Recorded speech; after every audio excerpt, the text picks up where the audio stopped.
And we are live for the first post-Giants game, Dave Rothenberg's Giants obsession. And at this very moment, I question why we're doing the show. That's what I question. Because I had to sit there and watch this putrid Giants team again for 4 quarters, not to put the ball into the end zone. So we're live. We're on YouTube. There's a lot of comments coming in. And why is Dave late? Where's Dave? Well, I didn't leave my home to get to the studios until every game was over. And Denver and Tennessee took a long time, and that's why I'm late. Because you know what the truth is? I value my time. I value your time. But the honest to goodness truth is I just didn't care. All right? I'm not going to rush. I mean, do you understand what it's like to have the Giants go out there and vomit all of themselves yet again and have to rush to a studio and sit here and talk about it for 30 minutes? It is nauseating. And mind you, all right, mind you, it is 1,000 degrees in the studio. You can see the sweat glistening off my head. Why? Because somehow Con Ed turned off in the building for the weekend. So welcome to Dave Rothenberg's Giants Obsession. Take a breath. Take a breath, calm down, and let's discuss. Let's discuss the game. Let's discuss the good and the bad and the indifferent and just the fact that it's the same crap all the time. Like us, subscribe to us. If you do that, we'll forever be in your debt. So the Giants come out and they fall behind early and they can't barely move the football, and Russell Wilson looks brutal, and the running game is non-existent, and the pass rush, which I've been waxing poetic about how good it can be, and the potential of it really was non-existent as well. So you had 7 months, and maybe you convinced yourself that, you know what, this is going to look different. You know what? All of a sudden, the Giants are going to be a better team because the defense is better. And the offense with Russell Wilson has to be better than Daniel Jones and the Giants of years past. Well, you know what? It wasn't. It's the same stuff. How do you sit here and have an offensive line which is incompetent and incapable year after year after year after year after year again? And now you look at Daniel Jones and the guys put the stats up. I mean, Daniel Jones, 22 at 29, 272, 1 touchdown throwing, 2 touchdowns rushing. And again, it's not that Daniel Jones looked competent because Daniel Jones in the right system is in fact competent. So that's not what drives me crazy. What drives me crazy is that the Giants yet again look incompetent. So you spent 7 months convincing yourself that Abdul Carter is going to be really good, and Paulson Adebo and Bobby Okereke and Dexter Lawrence and Brian Burns and Kayvon Thibodeau and Javon Holland, and the defense is going to be good. And the offense, well, now you add Scatterboo and Darius Slayton. Darius Slayton, if you went out to get milk tonight, maybe on the side of the milk carton. Darius Slayton. And what happened to, Russell Wilson throws this beautiful deep ball that the Giants receivers are going to have such an easy time catching. Russell Wilson was under siege. How is it possible? How is it possible that, again, you go into another season and the offensive line stinks again? I watched the Jets simultaneously to the Giants. Okay, I have a wild setup at home, 6 TVs. I go Giants, Jets, right all over the place. I'm watching the Jets, who lost, by the way. Who lost their game, by the way. And I'm watching the Jets, and I'm watching the Jets competently move the football and competently go toe-to-toe with Pittsburgh. I didn't need a win. Would I have liked to win? I'd have loved to win. I would have loved for the Giants to win this game today. I didn't need a win. What did I need? All I needed was to get through this game and think to myself, the Giants took a step. They took a step in the right direction. This is not an awful team. This is a team that they're not going to win a ton of games, 5, 6, maybe 7. But you know what? They're better, and they're moving in the right direction. Do I feel like that at all now? No, I don't feel. How could you? Do you? You tell me. Do you feel like that at all now? Nico, come on. Can you join me for a minute, please? My producer, I think I like him. I'm not sure yet. Nico, you like the Giants, right? Love the Giants. I got Kayvon Thibodeau. That's great.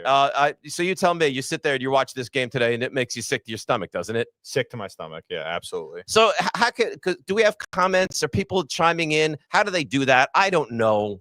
I don't know how they can do this kind of thing, but you're smart, and you're young, and you understand how the whole YouTube world works. So can you explain or read me some commentary or talk me off the ledge or something? This teammate, I got a little comment coming up from Kenneth Rolls. This team makes me pine for some competent football. And that's the thing. Hang on a second, Nico. And Kenneth, that's the thing. The thing is that all I wanted, and I think I'm fair, and I think I am, like, speak for the Giants fans for the most part. All I wanted was the Giants to give me something a taste. You know what? To lose like the Jets, where Washington had to kick a late field goal to go up, and the Giants got the ball, and they couldn't move downfield, and they couldn't. Just give me that. But no, it's the same crap. And I didn't even think Jaden Daniels played particularly great today, right? I mean, Ertz dropped a couple passes. They were not clicking on all cylinders. It didn't matter. They easily humiliated the Giants once again. So, Nico, it's disgusting. It's preposterous. It's difficult to wrap your arms around. It's all those things. I have something. I'm going to take a sip of water. All right, Nico? All right. I don't care if you approve of that or not. Fine. Mm-hmm. All right. I don't think you use the voice of reason. Okay. No. So here's the thing. 7 plays inside the 3-yard line of Washington in this game tonight. You know how many yards they collected? -1. -1. They ran 7 plays inside Washington's 3-yard line and went -1. It's the same thing. How in the world could this team look at the offensive line and think to themselves, okay, it's set. We're good. And you might be sitting there saying, Dave, you're overreacting. And the only thing that would give me thought that maybe I am is because at some point Andrew Thomas is supposed to return to be the left tackle. But here's the problem with that. And the problem with that is he's never healthy anyway. So he'll come back, he'll play 3 games, he'll re-injure a hamstring or a Liz Frank foot or something, and then he'll be shut down again. So, Nico, you're young. You haven't been tortured for the amount of time that I've been tortured. Walk me off the ledge. Walk me up. Please walk me off the ledge. I don't think I can. You can't walk me off the ledge, Nico. In that 5-play sequence or 7-play sequence right in the red zone, like right on the goal line, as soon as I saw the old line peel off and go to the end zone for a catch, I knew the game was over. It's terrible. It's terrible. On 1st and goal from the 2, after you got the penalty in the end zone to set you up, their thought process, let's run a naked bootleg for Russell Wilson, and the primary receiver will be a rookie tackle from Purdue. That was the thought. Yeah, exactly. Yeah, that was the thought. I mean, I'm just impressed that the Giants were able to actually have him, you know what, tell the officials, like, okay, I'm an eligible receiver. And then he didn't go out there and catch the touchdown, and for the officials to be like, no, he never reported. This is Giants football. So strap in. Now, maybe, am I overreacting? Maybe, possibly. I guess there's a chance of it. But does it feel like that to you at all, Nico? Does it feel? Absolutely. You tell me. Does it feel like Rothenberg right now is overreacting? Absolutely not. I think you're completely warranted. I'm so sick. I'm serious. Do you know that Russell Wilson was 17 of 37 in the game? 17 of 37. Do you understand that the Giants rushing attack, I have the numbers right in front of me. 10 for 24 from Tyrone Tracy, 3 for 9 for Devin Singletary, and Cam Scatterbo, who, I mean, there's such excitement about, and I like him too, 2 carries for -3 yards. They ran 15 times for 30 yards, not including Russell Wilson, who tucked it and ran a little bit. 15 carries for 30 yards, coupled with the fact that the quarterback went 17 for 37. You wonder why they were not really competitive to try to win this game? That's why, Nico. That's why. The offensive line they were traffic cones the entire game. It's abysmal. Now, you know what? We have that other guy back there, Steve. And Steve, who do you root for? You're not a Giants fan, right? JETS. Well, not like you have things so much better. I mean, your team is stunk it up in the most important part of the game today anyway. Honestly, we looked pretty good today, though.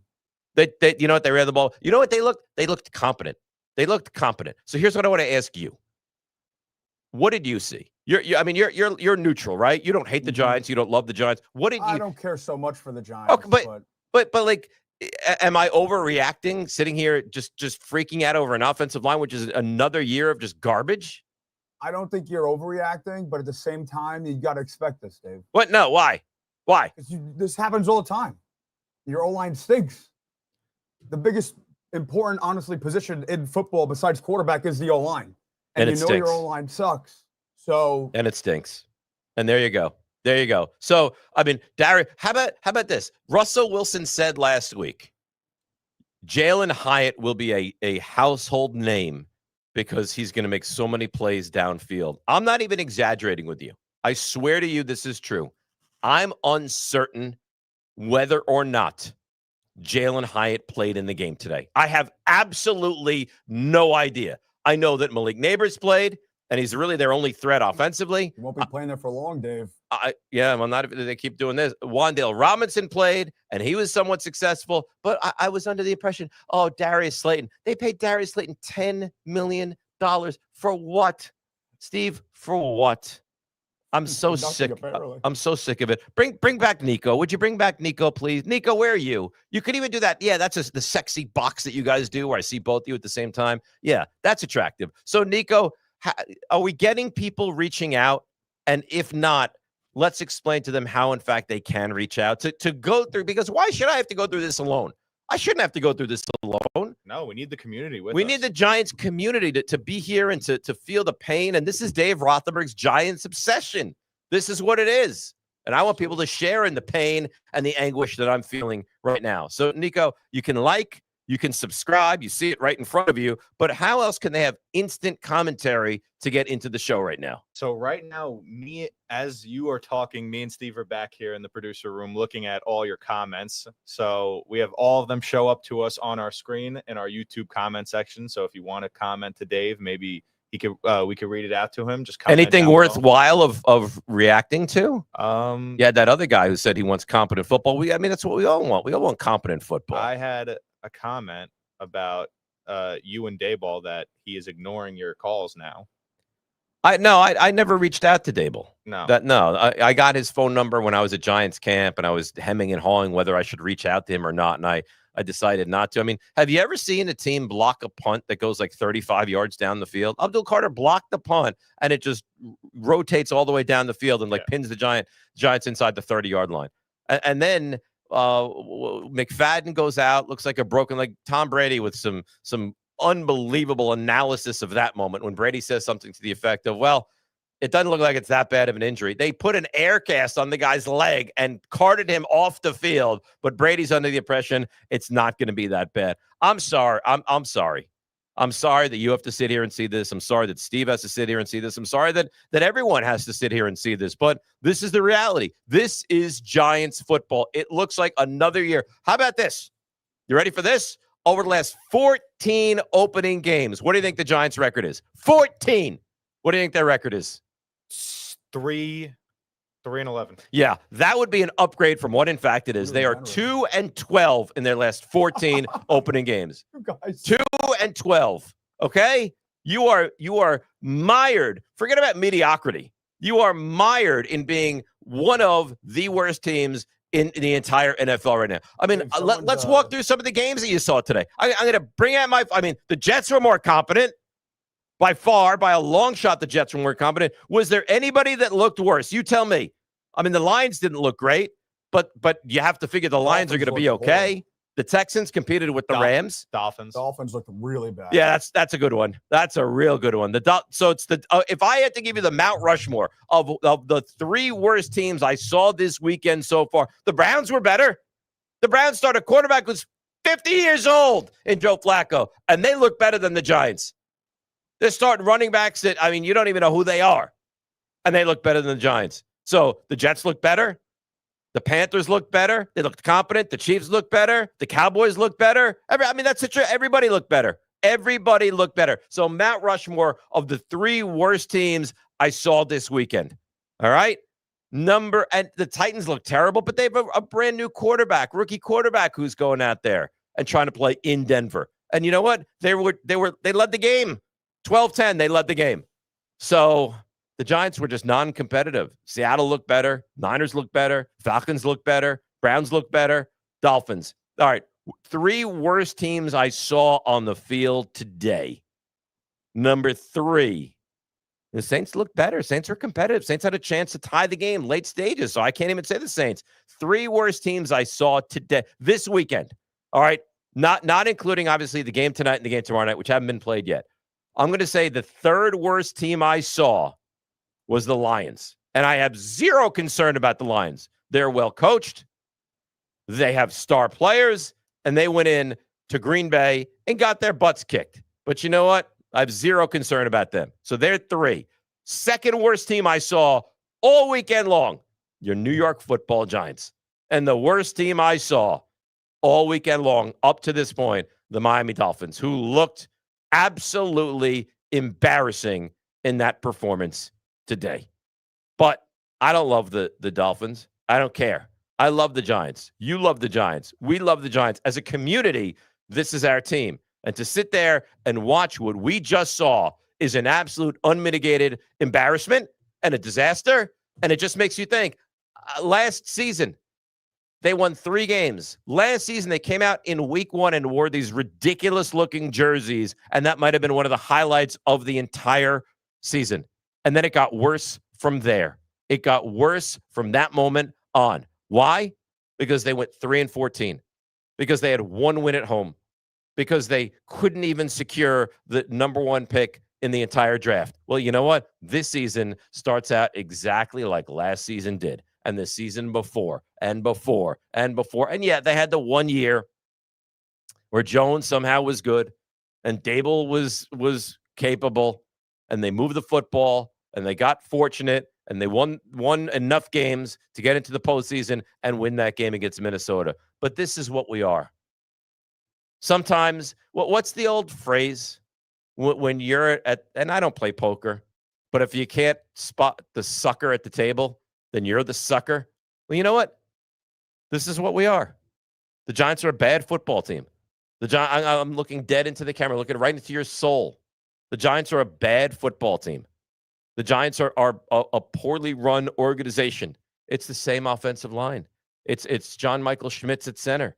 It's Van Roten. Illuminor's fine.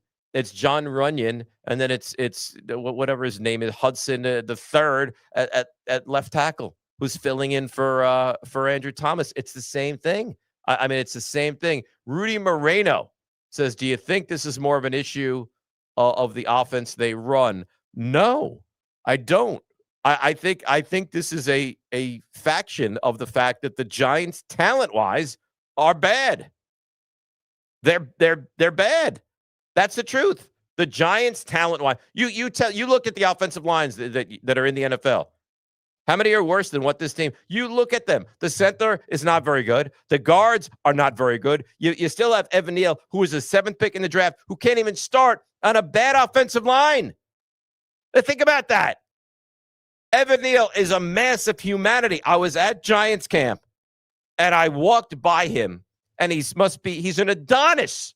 He's like 6'7", 330 pounds, and he can't get into the starting lineup of a subpar offensive line.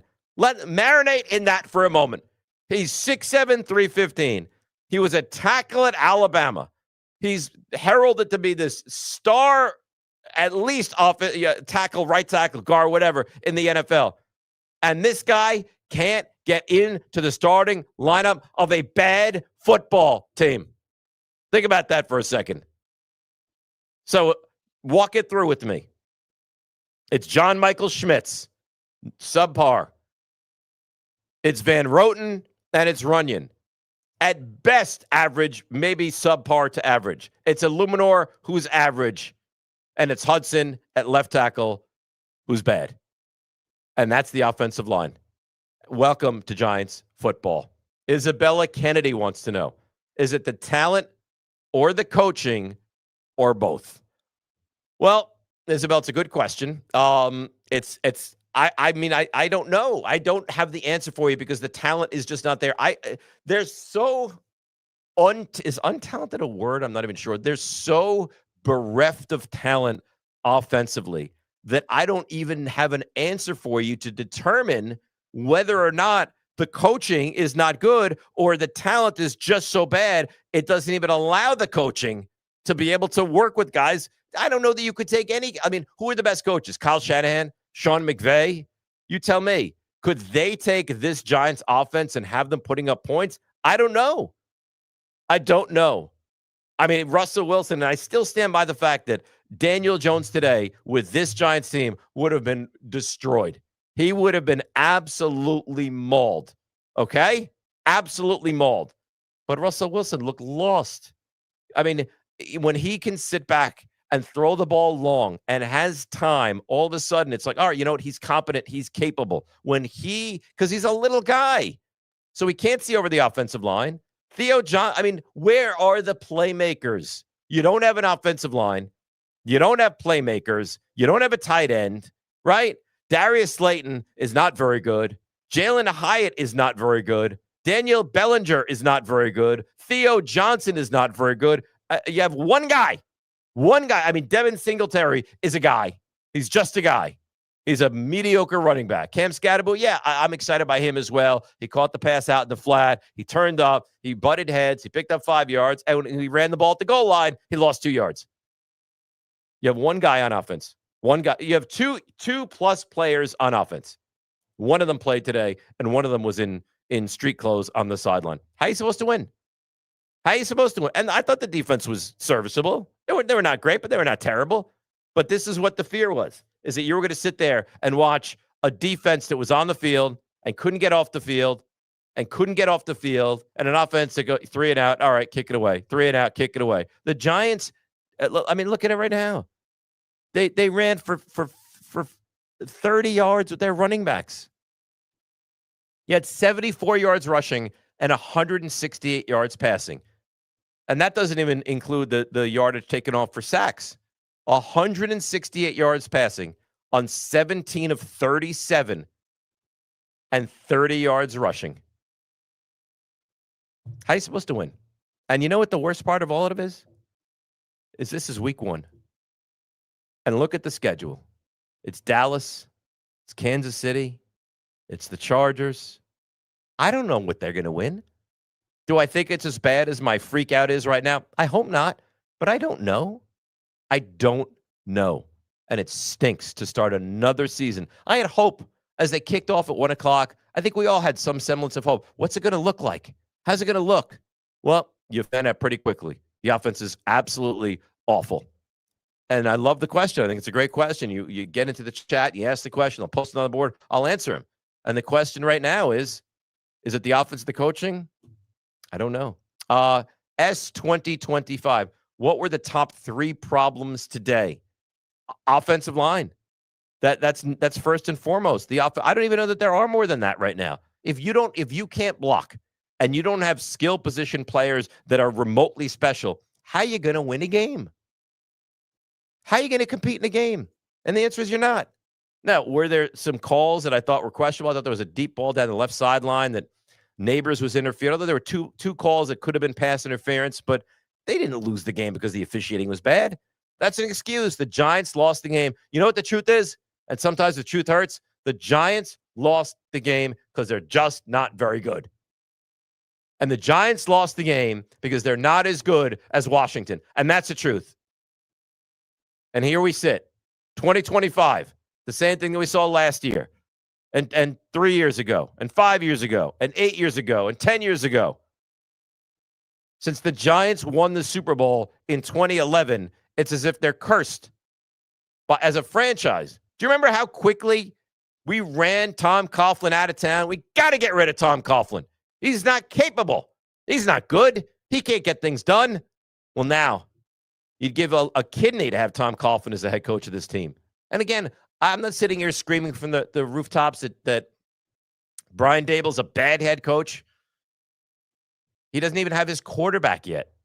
He finally has him, but he's not going to play him yet because that's his ace in the hole. What happens if he puts Jackson Dart into the game and they still stink? Then where does he go? So I don't think you're going to see him out on the field for at least a few weeks. And there were rumblings today, and there were articles on ESPN.com that, you know what the Giants are going to do? They're going to have a package for Jackson Dart. You're going to see him in the game today, and he's going to somehow play. But I don't know what the plan is. I don't know. And after the game, Brian Daboll comes out. You see on the screen, he won't commit to who the quarterback is going to be. Well, what are you going to you're going to put, Jackson Dart behind that offensive line? Now, is he more athletic and more mobile? And He's got a strong arm, and I get it, but this is where you want the entree to go. Remember when the Giants drafted Eli in 2004 and how bad it was for him in his first few weeks? And it was bad. But at least they had some guys.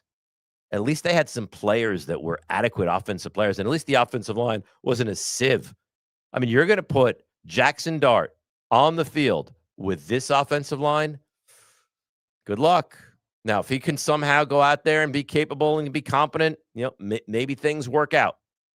But right now, and I get it, we're prisoners of the moment. I totally get it, and maybe I'm being unfair.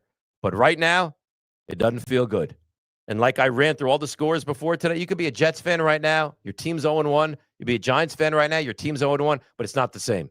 It's just not the same. The Giants looked incompetent, and the Jets lost as well, but they looked competent. They ran the football. Justin Fields looked capable.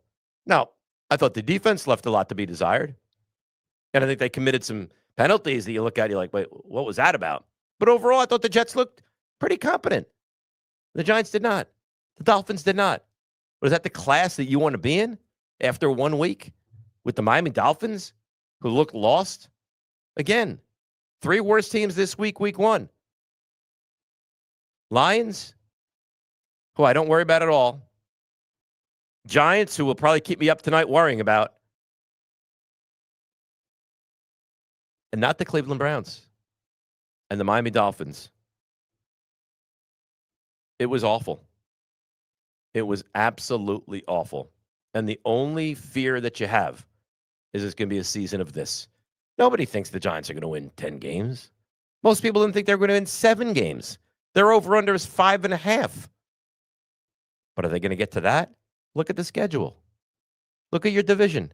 You going to win a division game? You tell me. Giants going to win a division game? They're going to beat Washington at home? They're going to win 1 of 2 against Dallas? They're going to beat the Super Bowl champion, Philadelphia Eagles? You tell me. And not only will they go out there and lose to Philadelphia, but they'll have their nose dragged in the mud by Saquon and having to watch him.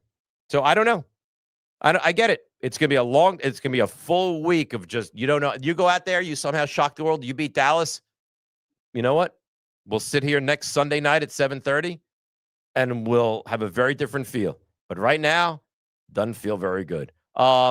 G Bakes 93 says, could the Giants go 0-17? No.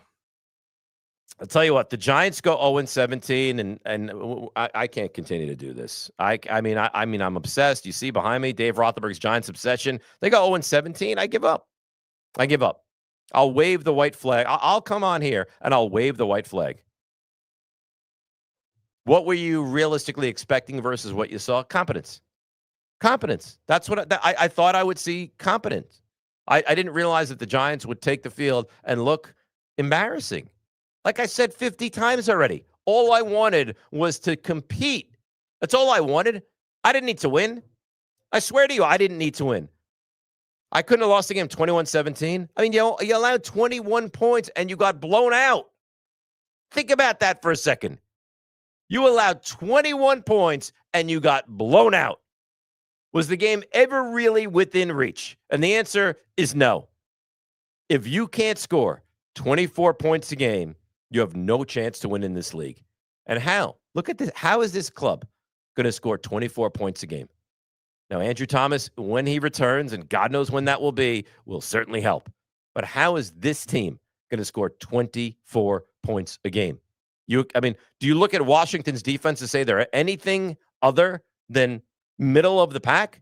That's what they are. They're middle of the pack. They're not bad. They're not great. They're an average defense. Now, with that offense, they don't need to be great. But the problem is the Giants' defense needs to be great. And the Giants' offense need to be capable. And the Giants' defense wasn't great. And the Giants' offense wasn't capable. And that's why we sit here, having been kind of humiliated yet again with a loss of 21-6. So I don't know. I raise my arms. I'm uncertain. And I'm disappointed. And I'm disgusted. Now, good news for everyone. All right, we do this Sunday night show live, impromptu, tomorrow, 1 o'clock Eastern. We'll come back. We'll do it all over again. We'll go around the league. We'll run through our gambling predictions. We'll do the whole thing all over again. We'll do it Wednesday, we'll do it Friday, and then next Sunday after they play Dallas at 7:30 or thereabouts, depending on my mood, we'll do this again. And we'll just continue until either the Giants put me in the loony bin or we start to make some traction with you fine people out there. Tomorrow, 1 o'clock Eastern. Like us, subscribe to us. It's Dave Rothenberg's Giants Obsession.